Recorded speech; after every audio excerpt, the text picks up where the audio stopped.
مجھے بتائیں رب کی تعریف اپنی مخلوق کے لیے اس سے زیادہ کسی کی تعریف ہو سکتی ہے؟ کہ اللہ کہہ رہا ہے کہ پاگل ہوگا جو ابراہیم سے روگردانی کرے. وہ تو وہ تھا جسے ہم نے چن لیا تھا دنیا میں بھی اور آخرت میں بھی ہمارے مقرب بندوں میں سے. اور وہ ایسا تھا کہ جب بھی اس کے رب نے اسے کہا نا کہ ابراہیم تیار ہو جا، اس نے یہ نہیں کہا کہ یا اللہ سوچ لواں یا کچھ تھوڑا ٹائم مل جائے یا کوئی تعویل کر. حتیٰ کہ سورہ الصافات کی آیت نمبر 100، 101، 2 اور 3 میں آتا ہے کہ ایک خواب اللہ نے دکھایا حضرت ابراہیم کو کہ جی وہ اپنے بیٹے کو قربان کر رہے ہیں. انہوں نے اٹھ کے کوئی اللہ سے نہیں کہا کہ یا اللہ خواب بھی ہے، کوئی تعبیر، کوئی دسنی، یہ وہ کہ ارادہ ہے، کوئی آئیں بائیں شائیں. سیدھا بیٹے کو بلایا ہے جناب.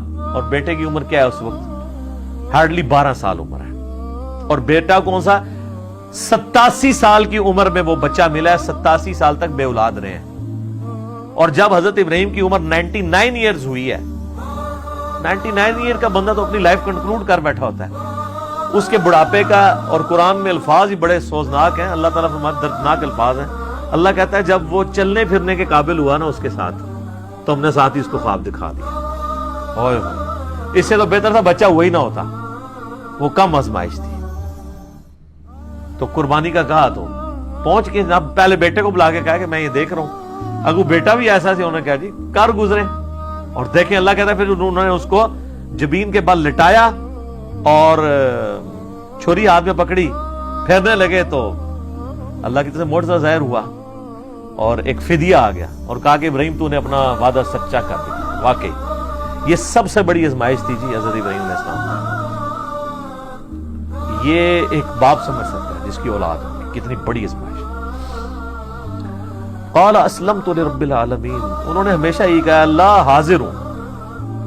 اب اللہ تعالیٰ اس پیغمبر جس کے ایمان کا یہ لیول تھا نا، اس کی کوالٹیز بتا رہا ہے کہ وہ کیسا پیغمبر تھا، اس نے کس کمٹمنٹ کے ساتھ لائف گزاری ہے. اور اس کے بعد وہ جب موت کی طرف جانے لگا ہے تو اس نے اپنی اولاد کو کیا نصیحت کی ہے. کوئی پراپرٹی تقسیم کرنے کی، کوئی بینک بیلنس کی، کوئی یہ نصیحتیں نہیں ہیں. نصیحت کیا ہے؟ وَوَصَّى بِهَا إِبْرَاهِيمُ بَنِيهِ وَيَعْقُوبُ، اور وصیت کی ابراہیم نے اپنے بیٹوں کو اور یعقوب نے بھی اپنے بیٹوں کو. ابراہیم علیہ السلام کے 2 بیٹے تھے، اسماعیل اور اسحاق.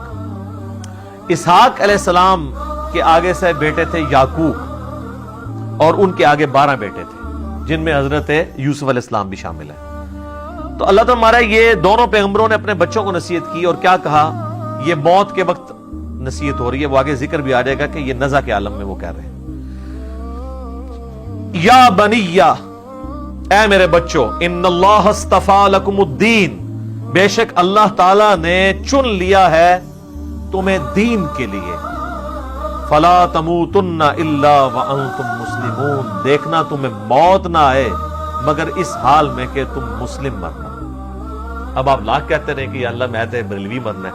میں بھی خیر 2002 میں جب عمرے پہ گیا تو میں نے غلاف کعبہ پکڑ کے دعا کی تھی، اللہ مجھے بریلوی ماری. حالانکہ یہ دعا کرنی چاہیے تھی.